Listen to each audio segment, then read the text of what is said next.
우리는 작년 지난 사사기 강해 때 여호와를 알지 못하였더라라는 설교 말씀을 통해서 이스라엘 백성들, 사사기 때 이스라엘 백성들이 홍해를 가르고 이 자연 만물 가운데 창조주 되시는 직접 보이신 어떤 이적과 기적도 기억을 알지 못하고, 또한 그것뿐만 아니라 그 모든 사항을 통해서 구세주 되시는, 구원자 되시는 예수 그리스도를 통한 하나님의 구원도 알지 못하면 삶의 어떤 고난과 힘듦이 온다는 것을 지난 강해 때 나누었습니다. 근데 오늘 본문을 보니까 알지 못해서 당한 고난이 그렇게 끝나는 게 아니라, 오늘 본문에 보니까 알지 못한 고난뿐만 아니라 이제는 더 괴로움이 심해졌다라고 그렇게 말씀하고 있다는 거예요. 그러면 사사기의 백성들, 주의 백성들이 왜 이 땅에서 그 괴로움이 더 심해졌는지, 오늘 말씀을 통해서 그 원인을 우리가 살피려고 합니다. 이 원인을 살피면 그 해결점을 볼 수 있고요. 그런 괴로움이 심한 상태라면 우리는 이 말씀을 통해서 새로운 소망을 봐야 되겠습니다. 그럼 성도인 우리가 이 괴로움이 심한 이유가 왜 일어나게 될까요? 오늘 말씀을 통해 여러분들이 그 원인을 잘 알아가시고, 혹 새해가 밝았는데도 너무 큰 괴로움이 있다면 오늘 이 말씀을 통해서 이 괴로움의 심함이 놀랍게 말씀의 능력과 성령의 개입하심을 통해 큰 기쁨으로 전환되시는 우리 모든 성도님들 되시길 주님의 이름으로 축원합니다. 첫 번째로 따른다. 성도가 이 땅에서 괴로움이 심한 이유는 우상을 숭배하기 때문입니다. 사사기 2장 11절 말씀 1번에 있는데 같이 읽어보도록 하겠습니다. 시작. 이스라엘 자손이 여호와의 목전에 악을 행하여 바알들을 섬기며. 본절은 이 사사기 시대 때 이스라엘 백성들이 왜 이렇게 괴로움이 심하게 됐는지에 대한 원인을 보여주고 있다라는 겁니다. 바로 이스라엘 백성들이 하나님의 면전 앞에서, 이 목전 앞에서 악을 행함으로 이 사사기 때의 모든 어려움과 이 괴로움이 나타나게 되었다라는 겁니다. 근데 여러분, 이 말씀을 잘 보면 악이 뭔지 설명해 줘요. 이 악이 뭐라 그래요? 바알이라는 우상을 섬기고 하나님을 멀리하고 버린 것을 의미합니다. 그리고 여기 단어에 보니까 여호와의 목전에라고 되어 있어요. 이 여호와의 목전은 지금 이렇게 예배 드리는 것처럼 무슨 성소의 앞에서라는 단어가 아니라 사실은 삶의 모든 영역을 말합니다.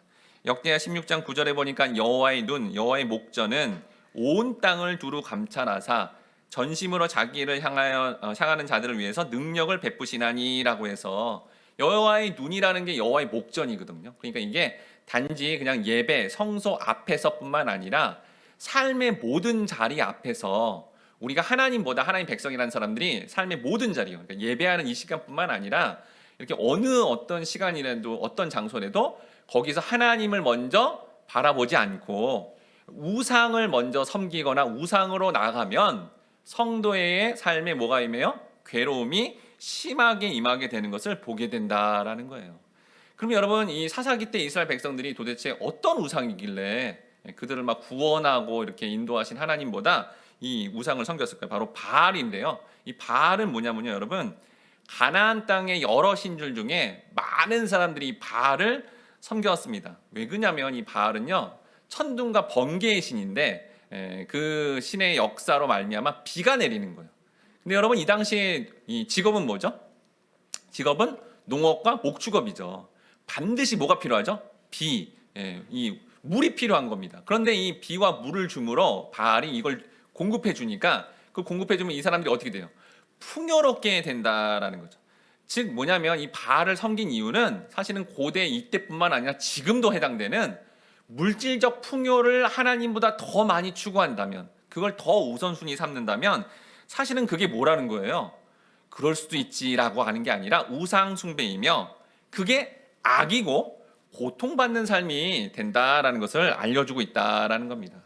사사기 시대뿐만 아니라 그 전에 이미 이렇게 되는 삶이 큰 고통이라는 것을 한 사람을 통해 보여줬으니 그 사람의 이름이 바로 롯입니다. 창세기 13장 10절 2번에 있는데요. 같이 한번 읽어보도록 하겠습니다. 시작. 이에 롯이 눈을 들어 요단 지역을 바라본즉 소알까지 온 땅에 물이 넉넉하니 여호와께서 소돔과 고모라를 멸하시기 전이었으므로 여호와의 동산 같고 애굽 땅과 같았더라. 여러분 잘 아시는 아브라함의 조카 롯은 아브라함의 영향을 받아 아브라함처럼 하나님을, 여호와를 섬기는 그런 하나님 백성이었습니다. 그런데 이 롯이 보기에 소돔과 고모라는 자기가 봐도 거기는 타락한 도시인 거예요. 그래서 거기는 가면 안 되는데도 그 땅을 이렇게 향하면서 뭐라 그래요? 여호와의 동산 같다라는 세상의 풍요와 하나님의 축복을 이렇게 섞었습니다. 여러분 이거를 뭐라 그러죠? 이걸 많이 들어봤죠. 이거 뭐라 그래요? 기복주의라고 하는 거죠. 그러니까 세상에 보이는 복과 하나님의 축복을, 영적인 복을 이렇게 짬뽕을 시켜서 같은 거야라고 여기는 거를 여러분 기복주의라 하고, 이걸 사사기 때는 뭐라 그런 거예요? 바알을 섬긴다라고 하는 거예요. 바알을 섬긴다는 거. 그럼 아브라함의 조카 롯은 어떻게 이렇게 우상 숭배의 길로 가게 되었을까요? 창세기 13장 11에서 12절 말씀 같이 읽어보도록 하겠습니다. 시작. 그러므로 롯이 요단 온 지역을 택하고 동으로 옮기니 그들이 서로 떠난지라. 아브라함은 가나안 땅에 거주하였고 롯은 그 지역의 도시들에 머무르며 그 장막을 옮겨 소돔까지 이르렀더라. 그러면 여기 롯을 자세히 살펴보면 소돔과 고모라로 바로 간 게 아니라 자기도 생각하기에 저건 너무 타락한 도시야 라는 생각에 그 옆에 비슷한 조그만 다른 도시로 간 거예요. 근데 여러분 이게 어떻게 되는 거죠? 세상의 어떤 우상에 해당되는, 세상의 어떤 즐길 거에 내가 그건 너무 좀 타락한 것 같다. 그래서 약간 곁다리로 요거는 괜찮겠지 하고 이렇게 딱 들어가면 어떻게 되죠? 결국 들어갑니다. 결국 그 자리로 들어가게 되는 것을 이 롯의 인생을 통해서 사실은 우리가 살펴볼 수 있다라는 거죠. 사실 롯뿐만 아니라 우리도 세상적인 욕망이 있기 때문에 그거를 굳이 선택하지 않더라도 비슷한 걸 선택하거나 조금 더 약한 걸 선택한다고 이렇게 선택을 했지만 결국은 그런 세상의 어떤 우상에 들어가게 되고, 그렇게 되면 하나님 백성이라면 괴로움을 당하게 된다라는 거죠. 이렇게 여러분 우상 숭배적인 신앙을 가지고 결국 가지 말아야 될 땅인 소돔과 고모라로 들어간 이 롯과 그의 가족들은 나중에 어떻게 되었을까요? 창세기 14장 12절에 보니까 소돔에 거주하는 아브라함의 조카 롯도 사로잡고 그 재물까지 노력하여 갔더라. 결국 자기가 보기에 가장 풍요롭고 좋은 도시라고 생각했던 소돔과 고모라 땅에 갔는데 롯이 어떻게 돼요? 북방의 민족이 이제 쳐들어오자 재산도 뺏기고 포로로 끌려가는 사실은 비참한 고통스러운 상황이 됩니다. 이것뿐만 아니라 안에는 이렇게 돼요. 창세기 19장 26절 말씀 다 함께 읽어보도록 하겠습니다. 시작. 롯의 아내는 뒤를 돌아보았으므로 소금 기둥이 되었더라. 여러분 롯과 롯의 아내가 천사들에게 직접 경고의 말씀을 들었어요. 뒤를 돌아보지 말라고. 근데도 그거를 굳이 또 자기 재산과 또 그런 걸 지켜보고자 했다가 결국은 소금 기둥이 되는 심판을 받게 되었습니다. 그 딸들은 어떻게 됐을까요? 창세기 19장 37절 38절에 보니까 큰 딸은 아들을 낳아 이름을 모압이라고 하였으니 오늘날의 모압의 조상이요, 작은 딸도 아들을 낳아 이름을 벤 암미라고 하였으니 오늘날의 암몬 자손의 조상이었더라라고 해서 이렇게 두 딸들이 아버지의 우상 숭배를 그대로 답습해서 아버지와 동침함으로 말미암아 낳은 이 자녀들이 결국은 이스라엘 역사 내내 괴롭히는 모압과 암몬이라는 여호와의 총회에 절대로 들어오지 못한다는, 사실은 구원받지 못하는 어떤 비참한 삶을 롯이 인생 내내 괴롭게 지켜봐야 되는 상황이 되었다라는 겁니다. 이게 롯을 보면 이렇게 개인적으로 굉장히 비참한 삶이 되는 것을 다 여실히 보여줬는데도 사사기의 이런 백성들이 이 롯의 길, 우상 숭배의 길을 그대로 따라가게 됩니다. 사사기 2장 12절 말씀 같이 읽어보도록 하겠습니다. 시작. 애굽 땅에서 그들을 인도하여 내신 그들의 조상들의 하나님 여호와를 버리고 다른 신들 곧 그들의 주위에 있는 백성의 신들을 따라 그들에게 절하여 여호와를 진노하시게 하였으니. 사사기 저자는 이 이스라엘 백성들을 구원하고 또 자유케 하신 하나님을 그들이 정말 배응망덕하게 사실은 이렇게 저버리고 또 그렇게 하나님을 이렇게 내려놓게 했다라는 겁니다. 따라서 이러한 하나님을 버린 우상을 섬긴 죄가 얼마나 악한 행위인지 여러분 드러내고 있다라는 거죠. 당시 여러분 이스라엘 백성들은 우상만 섬긴 게 아니라 여기서 이렇게 이렇게 우상만 섬겼다라는 게 아니라 사실은 여러분 이스라엘 백성은 역사 내내 한 번도 하나님을 떠난 적이 없습니다. 그러니까 하나님은 있어야 되는 거예요. 왜요? 나중에 영생 천국 가야 되니까. 그런데 왜 바알신을 섬기냐? 여러분 바알신을 섬기는 게 이렇게 처음 이제 이스라엘 백성들이 가나안 땅에 왔는데 농사를 지어야 되잖아요. 그런데 농사를 누가 잘 지어요? 가나안인들이 너무 잘 짓는 거예요. 그러면 어떻게 잘 짓지? 그들의 신인 바알을 섬기는 거예요. 농사 지을 때 바알신을 섬겨야 되는구나. 이게 여긴 거예요, 여러분. 그러니까 사실은 하나님도 섬기고 바알도 섬긴 거죠. 둘 다 섬기는 거지 하나님 완전히 내려놓는 건 아니에요. 그런데 이거를 뭐라 그래요? 하나님이 이게 죄다라는 거죠. 그러면 안 된다는 거예요. 왜 그렇죠, 여러분? 여러분, 하나님은 우리의 애인이시기 때문이에요. 성경에 보니까 예수님 누구예요? 남편이래요. 근데 신부가 그 남편 말고 다른 남자를 사귀었다. 그러면 분노할 수밖에 없는 거죠. 예, 징계를 내릴 수밖에 없는 그런 상황이기 때문에 이렇게 지금 이게 죄다 강력하게 경고하고 있는 것입니다. 그럼 여러분, 하나님 백성이라는 이런 이 사사기의 백성들이 왜 하나님과 더불어 우상을 이렇게 섬기려고 했을까요? 출애굽기 20장 4절 상반절에 보니까 너를 위하여 새긴 우상을 만들지 말고. 이런 우상이 영어로 뭐죠? 우상이 영어로 아이돌입니다. 아이돌. 여러분, TV에 나오는 그 아이돌이요. 네, 엄청난 인기와 사람들의 인기와 그다음에 뭐예요? 명예와 또 그 명성을 얻을 수 있는 돈과 뭐 이런 것들을 다 얻을 수 있는 아이돌 스타라 그러잖아요. 네, 그런 아이돌. 그러니까 뭐예요, 이게? 하나님을 믿으면서 영생 천국도 가야 되고요. 이 땅에서는 아이돌 뭐예요? 인기와 돈과 이렇게 막 자기만의 어떤 영향력 그런 거를 누리고 싶으니까 사실은 이걸 같이 섬기는 건데, 근데 하나님 입장에서는 같이 섬기면 안 된다는 거죠. 이거를 자꾸 추구하면, 그렇게 추구하는 존재, 여러분 우상만 섬기는 존재는 계속 요한계시록까지 뭐라 그래요? 지옥 간다라고 하잖아요. 그러니까 우상을 선택받은 그 영혼이고 선택받은 백성인데 우상만 섬기는 어떤 모습만 나타나면 지옥에 가니 하나님이 개입하셔서 그렇게 어떤 고통을 줌으로 말미암아 그 자리에서 벗어나게 하신다라는 겁니다. 그러면 사사기 때 백성들이 이 여호와를 동시에 어떤 우상들을 더 섬기게 되었을까요? 사사기 2장 13절 말씀 같이 읽어보도록 하겠습니다. 시작. 곧 그들이 여호와를 버리고 바알과 아스다롯을 섬겼으므로. 자, 앞에 여러분 바알을 설명했고요. 또 어떤 신을 섬겼대요? 아스다롯인데, 이 아스다롯은 또 뒤에 뭐 아세라 다 이렇게 바알의 아내이자 누이예요. 근데 이 아스다롯의 어떤 그 의미가 뭐냐면 번식입니다. 번식. 네, 그러니까 근동에서 풍요와 더불어 성적인 쾌락도 누리는데 거기에 또 그걸 통해서 아들이 나오면 재산이 증가되는 그런 의미의 아주 그들이 보기에 굉장히 좋은 신으로 그렇게 숭배했다라는 거죠. 그래서 가나안 사람들이 대부분 이렇게 바알과 아세라를 같이 섬겼거든요. 그런데 여기 선민이라는 이스라엘 백성들도 사실은 보이는 풍요를 준다는 바알, 그리고 자신의 어떤 쾌락을 추구하는 그 쾌락을 추구함으로 영적 간음을 지음으로 말미암아 죄악을 저질렀다라는 겁니다. 하나님은 여러분 이스라엘을 택하여 제사장 나라가 되게 하고 이 땅에 하나님 나라 천국이 어떤 곳인지 이스라엘 통해서 보여주고 싶었는데, 그 이스라엘이 그런 하나님의 뜻을 저버리고 우상 숭배를 함으로 말미암아 하나님의 진노를 받아 처절한 어떤 고통을 당하는 삶이 되게 되었다라는 겁니다. 그럼 여러분, 성도가 이렇게 처절한 괴로움, 되게 달콤해 보이고 그 유혹들이 정말 너무 좋아 보이지만 결국 거기에 들어가 버리면 처절한 괴로움을 겪어야 되는 이 풍요라는 거, 그 다음에 쾌락이라는 거를 어떻게 여러분 이 우상을 극복해야 될까요? 열왕기상 18장 19절 말씀 같이 읽어보도록 하겠습니다. 시작. 그런즉 사람을 보내온 이스라엘과 이세벨의 상에서 먹는 바알의 선지자 450명과 아스레의 선지자 400명을 갈멜산으로 모아 내게서 나아오게 하소서. 여러분, 엘리야 선지자 잘 아시죠? 엘리야 선지자가 누구와 싸웁니까? 여기 보니까 바알과 아세라 선지자 싸우는데 무려 몇 명이에요? 850명입니다.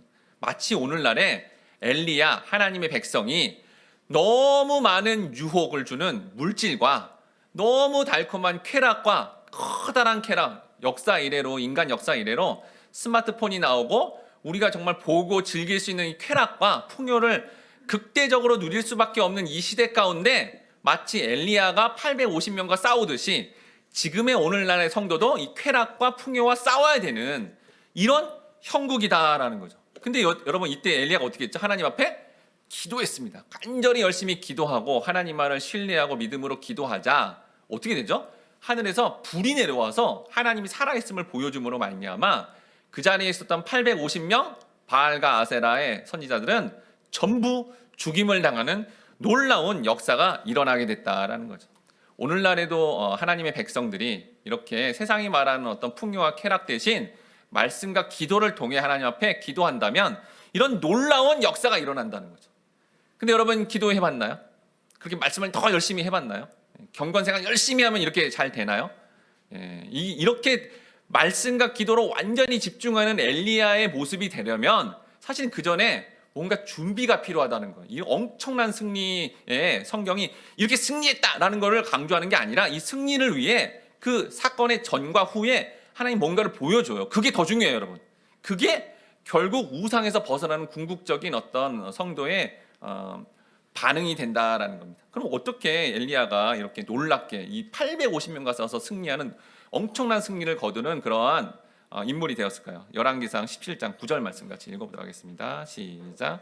너는 일어나 시돈에 속한 사르밧으로 가서 거기 머물라. 내가 그곳 과부에게 명령하여 내게 음식을 주게 하였느니라. 여러분, 이 엘리야가 정말 엄청난 전쟁인 바알과 아세라 선지자들과 싸우기 전에 어디에 있었대요? 시돈이라는 땅에 있었대요. 이 시돈은 이세벨, 그 당시 악한 여왕 이세벨의 고향입니다. 그리고 또 거기에 누구한테 있었대요? 과부에게 있었대요. 여러분, 예수님 시대도 그렇고 여기도 그러지만 과부는 굉장히 연약한 자인데, 그리고 스스로 자급자족이 안 되는 어떤 인물인데, 거기에 이 위대한 선지자가 과부의 집에 얹혀 살면서 그에게 먹을 것을 구걸하는 그런 삶을 하나님이 살게 하셨다라는 거예요. 여러분, 능력의 그런 선지자인데 이세벨의 고향인 시돈 땅에서 그것도 과부에게 도움을 구하는 그런 삶을 하나님이 허락함으로, 엘리야야, 넌 은혜를 구해야 돼. 은혜를 구하는 삶으로 가야 그게 승리야라는 것을 하나님이 이때 보여주었다라는 거예요. 그러니까 여러분, 이 본문을 통해 내가 노력하면 우상을 벗어나겠지, 안 된다는 거예요, 여러분. 그게 될 수 없다는 겁니다. 오히려 하나님이 여러분의 삶에 개입하셔서 무력한 상황을 허락하시며 은혜를 구하는 삶으로 나아가는 것을 믿음으로 수용하면 그때 우상에서 벗어나게 된다는 거예요. 여러분, 바알과 아세라를 무찌른 엘리야, 승승장구하고 뭔가를 큰 일을 치러서 막 이렇게 정말 그런 마음이 들었어요. 근데 어떻게 됐죠? 그 얘기를 듣던 이세벨 여왕이 죽여버리겠어 이렇게 위협을 갑자기 큰 두려움이 임해서 먹을 것도 못 먹은 채 정말 이렇게 정말 하나님 앞에 은혜를 간구할 수밖에 없는, 하나님이 보내준 까마귀를 보내야만 먹을 걸 먹을 수밖에 없는 그 은혜 구하는 상태. 그러니까 그 사건 전에도 그렇고 사건 뒤에도 하나님은 하나님과 사람 앞에 은혜를 구하는, 그렇게 정말 긍휼과 은혜를 구하는 상태를 허락하셔서 우상 숭배에서 결국 벗어나게 하셨다라는 겁니다. 즉 여러분, 사사기 시대 때 이스라엘 백성들이 바알과 아세라를 섬기지 않으려면 자기 어떤 막 노력으로 그런 게 아니라 하나님이 세우신 사사처럼 오직 하나님만 의지하고 오직 하나님만 은혜를 간구하는 삶으로 만들어 가실 때, 그걸 믿음으로 받아들일 때 여러분들이 우상에서 벗어나 결국 이런 하나님이 주시는 은혜 가운데 기쁨으로 살아갈 수 있다라는 겁니다. 바로 우리 모든 성도님들이 세상의 풍요와 쾌락이라는 우상에서 벗어나 오직 하나님만의 선택하셔서 그분을 통해 주시는 그 은혜를 받음으로 말미암아 궁극적인 고통에서 벗어나 하늘의 기쁨으로 살아가시는 우리 모든 성도님들 되시길 주님의 이름으로 축원합니다. 두 번째로 어떤 합니다. 성도가 이 땅에서 괴로움이 심한 이유는 행위를 원인으로 두기 때문입니다. 사사기 2장 14절 말씀 5번인데 같이 읽어보도록 하겠습니다. 시작. 여호와께서 이스라엘에게 진노하사 노략하는 자의 손에 넘겨주사 그들이 노략을 당하게 하시며 또 주위에 있는 모든 대적의 손에 팔아 넘기심에 그들이 다시는 대적을 당하지 못하였으며. 네, 이전에 여러분, 하나님은요 가나안 사람들을 이스라엘에게 넘기심으로 말미암아 유다 지파가 이렇게 막 계속 전쟁에서 승리하는 그런 승리를 거뒀는데, 본문에 보니까 우상 숭배로 말미암아 진노하시니까 결국 이렇게 노략자의 손에 넘어가서 괴로움이 심한 상태가 되었다라고 합니다. 사사기 2장 15절 말씀 6번에 있는데 같이 읽어보도록 하겠습니다. 시작. 그들이 어디로 가든지 여호와의 손이 그들에게 재앙을 내리시니 곧 여호와께서 말씀하신 것과 같고 여호와께서 그들에게 맹세하신 것과 같아서 그들의 괴로움이 심하였더라. 이 죄악을 저지른 자가 한두 명이 아니라 대부분이어서 사실은 이제 그 재앙이 어떤 일부 지역뿐만 아니라 모든 현장에, 삶의 모든 곳에 하나님이 내리는 재앙이 임하게 된다라고 합니다. 근데 그 재앙이 어떻게 내려져요? 여호와의 손을 통해서 내려진대요. 근데 여러분, 여호와의 손은 그 전에 어떤 손이었죠? 이스라엘 백성을 구원하는 손이었습니다. 그런데 그 구원하는 손이 놀랍게도 이번에는 재앙을 내리는데, 징벌을 하는데 쓰인다라는 걸 보여준다라는 거죠. 그래서 여러분, 우리 성경에 나오는 아주 중요한 단어를 잘 봐야 되는데, 이 여호와의 손이 어떤 단어하고 또 같은 의미냐면 심판이라는 단어와 또 같은 단어예요. 고린도전서 11장 32절 말씀 같이 읽어보도록 하겠습니다. 시작. 우리가 판단을 받는 것은 주께 징계를 받는 것이니 이는 우리로 세상과 함께 정죄함을 받지 않게 하려 하심이라. 여러분 여기 나오는 판단이라는 단어가 원어적 의미가 심판이란 뜻이에요. 그러니까 여러분 착각하면 안 돼요. 하나님의 백성도 세상 사람들도 전부 판단, 심판당합니다. 그런데 심판의 종류가 다른 거예요. 심판은 받는데. 자, 하나님의 백성인 우리가 받는 심판은 뭐죠? 거기 보니까 징계인 거예요. 징계. 그리고 하나님 백성이 아닌 사람들은 뭐죠? 정죄를 받는다라는 거죠. 그런데 이 징계가 A 코스고요. 그럼 정죄가 B 코스입니다. 그럼 A 코스에 대한 징계의 특징이 뭐냐? 여러분 인생이 이렇게 펼쳐지면 이 인생 내내 우리가 하나님 앞에서 뭔가 잘못해서 마치 여러분들이 자녀가 잘못하면 부모가 꾸중하듯이 징계를 이렇게 내리는 거예요. 회초리를 들고. 그러니까 징계를 막 받는 모습 속에 가다가 그래도 하나님 백성이니까 나중에 어떻게 돼요? 천국 영생, 완전한 구원에 이르는 게 이게 A 코스, 징계의 과정인 거예요. B 코스인 정죄는 뭐냐? 하나님이 놀랍게도 그냥 로마서에도 그러는데 세상 사람들은 그냥 내버려 둬요. 네. 여러분 북한의 김정은은 잘 먹고 잘 지냅니다. 고난을 받지 않는 것 같아요. 이렇게. 그렇죠? 그런데 마지막은 어떻게 되는 거예요? 마지막 심판을 팍 내려서 지옥, 영벌에 이르게 되는 거예요. 그래서 여러분 하나님의 백성 이 말씀에 입각해서 하나님의 이 섭리를 보면 우리는 인생 내내 사실은 징계를 받아서 다른 사람이 보면 고난이 너무 많구나. 고난이 많은 거예요. 그러니까 징계를 받으니까요. 오히려 세상 사람은 징계를 안 받으니까 편안해 보일 수 있다는 겁니다. 근데 마지막에 큰 이 마지막 최종 심판을 통해서 우리는 천국 가는 그 소망을 갖기 때문에 이 하나님의 섭리와 여러분 말씀을 깨닫게 된다면 내 삶에 징계가 임하는 이 삶이 고난이 임하는 삶이 이게 유익한 거구나. 괜찮은 거구나. 이 가운데 이렇게 평안도 누릴 수 있는구나. 이걸 받아들이는 거를 성경이 평안, 구원, 은혜다라고 얘기하는 겁니다. 그래서 이 말씀을 잘 깨달으면 궁극적인 고난에서 벗어나게 된다라는 거죠. 그럼 여러분 선택받은 성도가 도대체 어떤 죄를 지으면 하나님이 이렇게 심하게 징계를 너무 엄청난 심한 징계를 내림으로 너무 괴로워요 하나님 이렇게 고백할 수밖에 없는 그런 삶으로 가게 될까요? 그러니까 우리가 왜 징계를 당하게 될까요? 요한복음 6장 63절 말씀 같이 7번에 있는데 같이 읽어보도록 하겠습니다. 시작. 살리는 것은 영이니 육은 무익하니라. 내가 너희에게 이른 말은 영이요 생명이라. 자, 그러니까 하나님 백성이 영적으로 구원받은 백성인데 이 영에 해당되는 예수 그리스도의 십자가의 복음. 그러니까 여러분 이렇게 말씀을 전하고 듣고 있잖아요. 여러분 이거는 그냥 육적인 어떤 말로 들리는 게 아니에요. 여러분 이 말씀은요. 이렇게 선포될 때 그 영혼이 구원받는 영적인 일인 겁니다. 영적인 일인 거예요. 영적인 일에 반응을 해야 되는 거죠. 그런데 구원받았다는 성도가 이런 영적인 일에 반응이 아니라 육적인 일에 반응하는 즉 인간의 행위를 통해 자기의 어떤 자존감을 높이고요. 인간의 행위를 통해 자기가 구원받는 거에 어떤 증거, 정당성으로 삼으려고 그러면 하나님이 그 일에 대해서는 절대로 용납을 안 해준다는 거예요.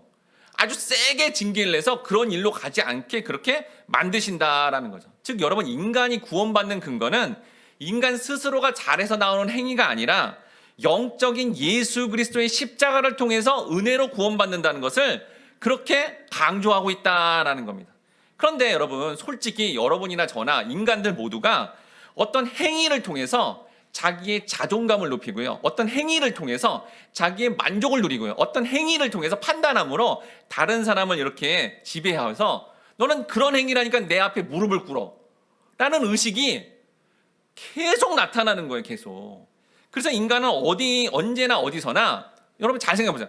나의 위상을 높이는데 모든 행위를 쓰고 관심을 갖는 존재라는 거예요. 그런데 이렇게 인간의 행위를 굉장히 관심 갖고 거기에 추구했던 시대가 사사기 시대여서 하나님이 적나라하게 이들을 징계를 심하게 내림으로 말미암아 그 고난이 심한 과정들을 사사기 역사 내내 보게 하신다라는 겁니다. 그럼 여러분 이렇게 인간의 행위를 자기의 어떤 자존감의 근거로 삼고 또한 구원의 근거로 삼으려는 이 시도는 언제부터 시작됐을까요? 바로 아담부터 시작됐습니다. 창세기 3장 9절에서 10절 말씀 같이 읽어보도록 하겠습니다. 시작. 여호와 하나님이 아담을 부르시며 그에게 이르시되 내가 어디 있느냐 이르되 내가 동산에서 하나님의 소리를 듣고 내가 벗었으므로 두려워하여 숨었나이다. 여러분 여기 아담의 말을 잘 봐야 돼요. 이제 아담이 뭐라 그래요? 자기가 벌거벗어서 부끄러운 행동을 했기 때문에 제가 이렇습니다라고 규정합니다. 근데 여러분 하나님은 뭐라 그러죠? 아담, 너 이런 행위를 하면 어떡해? 너 이런 죄를 저지르면 어떡한 거야? 라고 하지 않으세요. 뭐라 그러죠 여기? 하나님은? 네가 어디에 있느냐. 여러분 하나님은 행위가 아니라 어디에 있는 존재를 말하는 거예요. 존재. 너는 존재 정체성이 뭐니? 라고 물었다라는 거죠. 근데 아담은 뭐죠? 행위로 규정해서 자기가 저지른 행위에 따라 자기는 부끄러운 자가 됐다는 거예요. 근데 여기서 끝나는 게 아니라 부끄러운 자가 돼서 어떻게 하죠? 하나님을 멀리하고 숨어버리는 게 악이라는 거예요, 여러분. 그러니까 그 행위를 규정 삼았더니 결국 하나님을 멀리하고 숨어버려서 악이 됐다라는 겁니다. 즉 인간은 자신과 다른 사람의 행위를 원인으로 삼아 그걸 규정해버려요. 이런 인간 이렇게 규정해버리면 성경은 이걸 뭐라 그래요? 죄라는 거예요. 죄. 행위로 규정해버리면 악이라는 거예요. 악. 이러한 행위로 원인을 삼는 것은 자신과 다른 사람을 통해 악을 저지른 거기 때문에 징계적 심판인 괴로움이 심한 상태가 될 거다라고 창세기부터 선언되어 있다라는 겁니다. 그때 하나님은 선택받은 성도들에게 뭐라 그래요? 네가 어디에 있느냐. 여러분 이 질문을 저도 하고 싶어요. 여러분 어디에 있습니까? 우리는 어디에 있는 거죠? 하나님 나라에 있죠. 여러분 하나님 나라는 어떻게 세워져요? 은혜로 세워지죠. 십자가의 은혜로 세워진 거잖아요. 그러니 뭐라고 묻는 거예요? 이게 지금 하나님 나타나서 아담아 네가 지은 게 부끄러운 행동, 그 행동에 너무 규정해서 나를 멀리하는 존재가 아니라 너는 내가 선택한 내 사랑하는 신부이고 내 자녀잖아. 넌 내 자녀인데 우리 나라, 우리 가족, 우리 하나님 나라에는 뭐가야? 은혜로 반응해야 되잖아. 네가 잘못되더라도 은혜로 나한테 잘못했다 그러고 그렇게 용서를 구하고 은혜를 구해야 되는데 왜 네 스스로가 행동을 규정해서 나를 멀리하고 난 안 볼 사람처럼 가버리는 거야. 그건 악이야 라고 말씀하고 있다라는 겁니다. 여러분 이걸 통해서 전 세계 모든 인류는 두 종류로 나눠지는 거예요. 하나님 나라라는 은혜 안에 거함으로 행위를 원인을 삼지 않는 이 하나님 나라의 백성들과 하나님 나라의 밖에 해당되는 은혜가 아닌 행위로 규정하는, 행위로 다른 사람들의 모든 것들을 다 규정해 버리는 하나님 나라의 밖에 있다는 거죠. 그래서 여러분 하나님 나라의 밖에 있는 존재는 그 행위를 가지고 자기를 규정하고요. 행위를 가지고 다른 사람을 규정하기 때문에 그렇게 규정하고 그 행위 하나하나마다 판단하고 자기가 심판하려고 하니까 하나님 어떻게 해요? 그렇게 했어? 그럼 나도 너를 행위로 판단할게. 그럼 어떻게 돼요? 지옥 가는 거죠. 지옥 가게 된다는 거예요. 그렇게 모든 인간은 하나님 아니라는 은혜의 구조와 하나님 밖이라는 행위로 원인을 삼는 구조 중에 한 곳에 머무르게 되는 거예요. 그런데 하나님 백성이라는 사람들이 분명히 여러분들이 예배드리고 그렇게 하나님 앞에 은혜로 구원받았다고 하는 사람인데 이렇게 행위, 이 나라 밖에 있는 사람처럼 행위를 원인으로 삼고 있다. 그럼 하나님 어떻게 돼요? 심하게 징계를 내려서 다시 안쪽으로 들어오게끔 그렇게 말한다라는 거예요. 그래서 여러분 우리가 은혜라는 단어를 정확하게 잘 알아야 되는 거예요. 여러분 그러니까 우리가 은혜를 구한다라는 건 어떤 상태가 된다는 거예요. 그러니까 은혜를 구한다라는 것은 내가 얼마나 무력하고 얼마나 연약한지가 다 드러나게 된다는 거예요. 내가 반복적인 죄를 짓고요. 내가 이런 의지가 약해가지고 너무 연약하구나라는 걸 많이 느껴서 그 영혼 가운데 뭐가 터져나와야 돼요? 하나님이 도와주지 않고 하나님이 은혜를 주지 않으면 나는 하루도 일주일도 이번 새해도 살 수가 없네요. 라고 고백하는 상태가 여러분 은혜를 구하는 상태인 거예요. 이걸 착각하면 안 된다라는 겁니다. 그래서 여러분 성경에 예수님이 비유하신 둘째 아들 탕자 어떻게 해요? 내가 이렇게 정말 잘못하고 만약에 자기 행위로 자기를 규정해보면 어떻게 아버지를 뵙습니까? 못 돌아갑니다. 근데도 뭐 어떻게 해요? 그래도 아버지는 사랑해 주시고 은혜를 베푸는 분이야. 그래가지고 나가잖아요. 그러니까 그 은혜 받은 상태가 어때요? 무력하죠. 정말 망한 것 같죠. 그리고 어떤 것도 자기 힘으로 할 수 없는 상태가 돼버리는 게 그게 하나님 나라의 백성의 삶이다라는 거예요. 여러분 이런다고 해서 늘 우리가 가난하고 낮고 이런 삶으로 살라는 건 아닙니다. 여러분 성경에 보니까 왕도 히스기야 왕 어떻게 했죠? 중병에 걸려서 하나님 살려주세요. 은혜를 간구하잖아요. 왕이어도 은혜를 간구하고 구걸하듯이 하나님만을 의지하는 상태가 되면 그건 하나님 나라 안에 있는 사람이라니까요. 그리고 힘이 센 삼손, 자기 힘으로 막 했다가는 막 사고치고 그러다가 마지막에 어떻게 하나님 그래도 하나님 한 번만 도와주세요. 은혜를 간구하는 어떤 상태가 되면 그건 구원이 된다는 거예요. 근데 여러분 하나님 나라의 밖에 있는 어떤 백성들은 어떻죠? 특히 이제 창세기 보면 에서의 족속들이 나옵니다. 에돔 족속이거든요. 전부 직업이 뭐냐? 왕, 부족장, 오늘날의 말은 뭐예요? CEO, 사장님, 전부 권세 있는 자들인데 그때 행위가 뭐냐? 야, 내 앞에 무릎 꿇어. 자기 행위로 자기 존재를 규명해 버려요. 내 힘으로 구원받는 거야. 하나님 찾지도 않아요. 그들은 하나님의 영향을 받은 그런 에서인데도 불구하고 자기 행위로 자기를 규정하며 자기의 힘으로 막 나가는 자들은 결국 구원 밖에 있는 삶으로 최종적 멸망의 길로 가게 되고, 혹 하나님 나라의 백성이 그 길을 따라갔다면 하나님은 크게 징계해서 다시 돌아오게끔 하신다라는 겁니다. 중요한 건 뭐냐면, 그러니까 뭘 행했느냐가 중요한 게 아니라 내가 지금 어디에 소속돼 있고 나는 지금 하나님 안에 있나, 은혜로 반응하나, 이게 중요하다라는 겁니다. 그러니까 은혜는 우리의 구원을 위해서 무력화되는 도구지.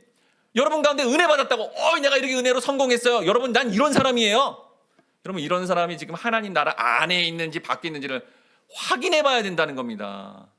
은혜로 뭘 해놨다는 걸 놓고 다른 사람한테 인정받으려고, 칭찬받으려고 했다, 그럼 하나님 나라의 밖에 있는 사람의 모습일 수 있다는 거예요, 오히려. 그래서 잘 확인해야 된다는 겁니다. 근데 여러분 하나님 편이 아닌 마귀는 일관되게 이 행위를 강조합니다. 창세기 3장 5절 말씀 9번에 있는데 같이 읽어보도록 하겠습니다. 시작. 너희가 그것을 먹는 날에는 너희 눈이 밝아져 하나님과 같이 되어 선악을 알 줄 하나님이 아심이니라. 여러분 이 마귀의 논조를 잘 살펴야 돼요. 자, 얘들아 봐라. 선악과를 니네가 먹지 하나님처럼 될 수 있어. 오늘날에 뭐죠? 너희 성도들아, 속삭이죠 마귀가. 이런 행위를 하지 위대한 인물이 될 거야. 여러분 그건 마귀의 논조예요. 똑같잖아요. 지금 행위를 통해 위대한 일을 해라, 이건 전부 마귀의 논조입니다. 여러분 행위를 통해 선악과를 따먹는 인간 행위에 중점을 두면서 하나님처럼 위대한 인물 되라 라고 얘기하고 있다라는 거죠.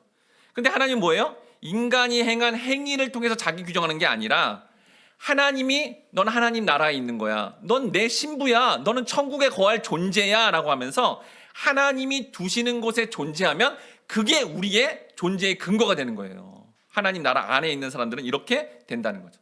그래서 여러분 잘 생각해 봐야 돼요, 이 논조를.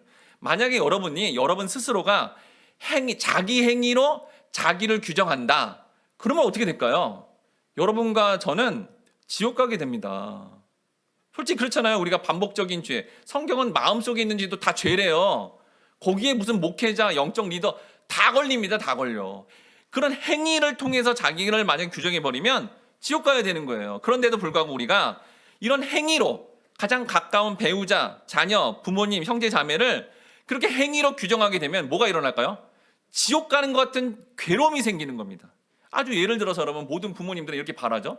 내 부모 입장에서 자녀가 태어났고 자녀가 좀 지나면 학생이 되면 네가 공부를 잘해야 내 자녀야, 이렇게 막 선언해 버린 거예요. 너는 나를 따라서 공부를 잘해야 돼, 그래야 내 자녀야, 이렇게 얘기한 거예요. 네 공부 잘하는 행위를 통해서 내 자녀임을 증거하라는 거죠.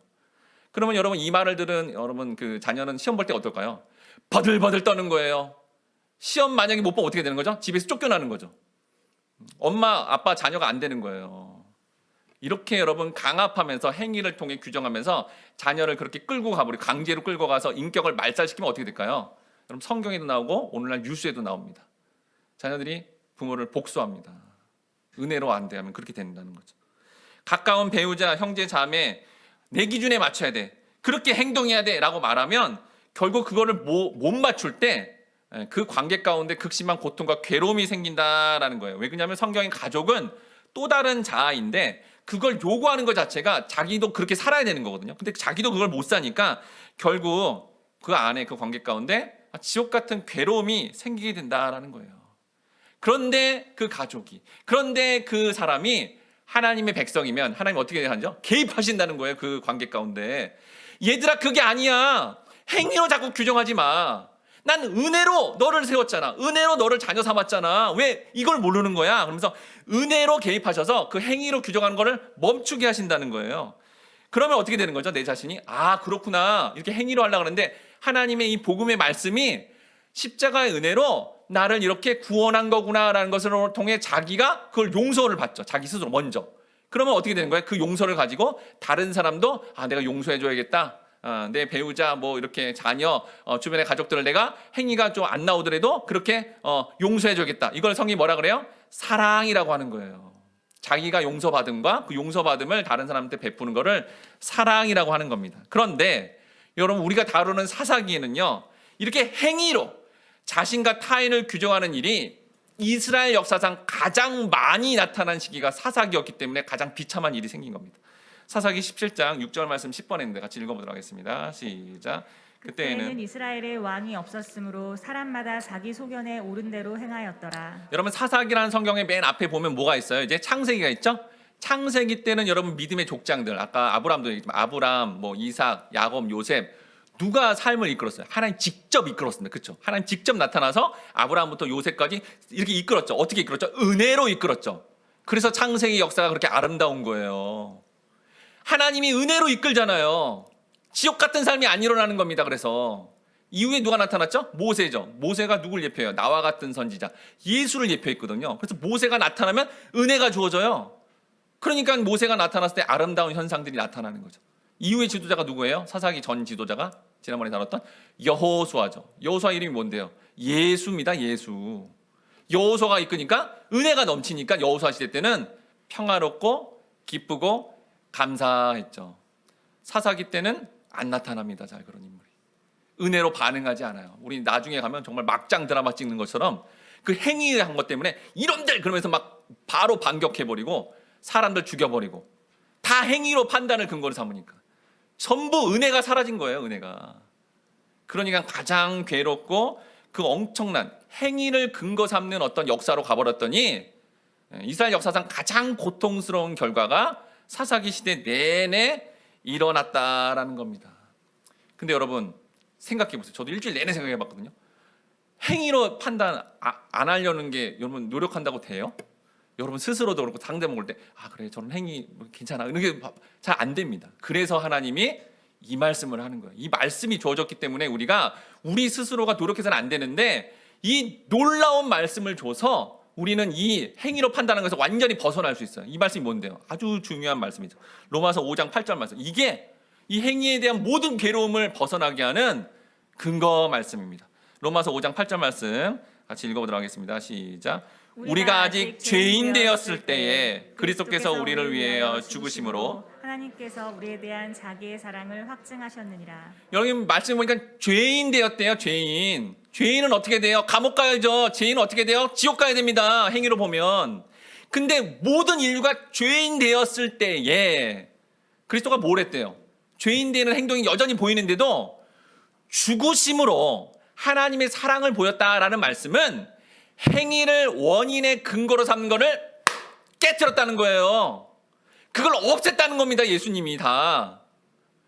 죽으심으로 행위로 보면 우리 모두 지옥 가야 되잖아요. 다. 근데 죄인 되었을 때 죄인 된 행위가 나오는데도 죽음으로 얘들아 너희의 행위를 원인을 근거 삼는 건 내가 다 없앴어.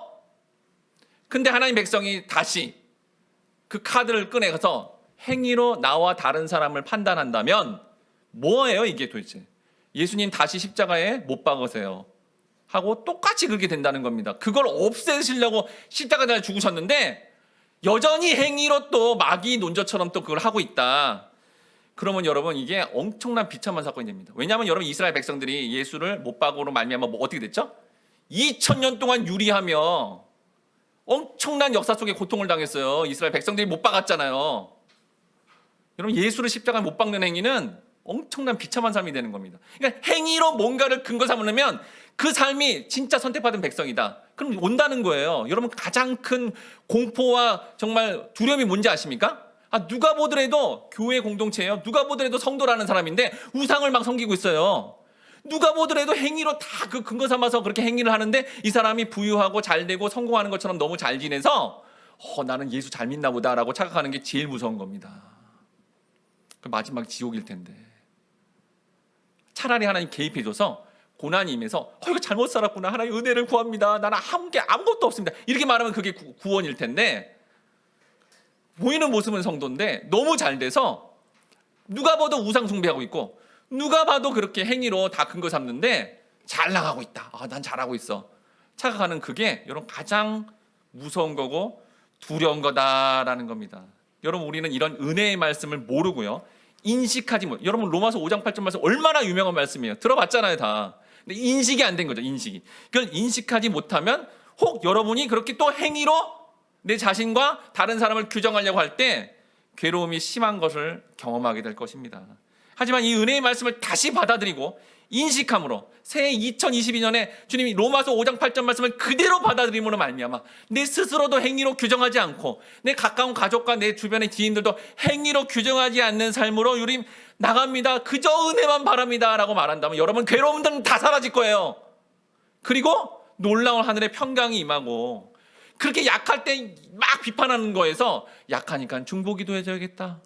주님처럼 사랑으로 덮어버려야겠다 라는 반응이 나옴으로 말미암아 괴로움이 심한 곳이 오히려 기쁨과 사랑이 넘치는 과정으로 전환될 것입니다. 이런 기쁨이 충만할 때 세상의 그런 저질스러운 타락하는 그런 즐거움에서도 벗어나 영혼을 구하는 기쁨, 진리를 이렇게 알아가는 기쁨, 복음을 전하는 충만한 기쁨으로 여러분의 삶 가운데 하나님이 반드시 역사하실 겁니다. 우리 이 시간에 기쁨의 날 주시니 함께 찬양하며 우리 스스로가 행위로 판단하고 우상을 섬겨 스스로 괴로움이 심한 상태로 가 슬퍼하는 것이 아니라 오직 은혜로 반응하여 하늘의 기쁨으로 살아가기를 다 함께 다짐하도록 하겠습니다.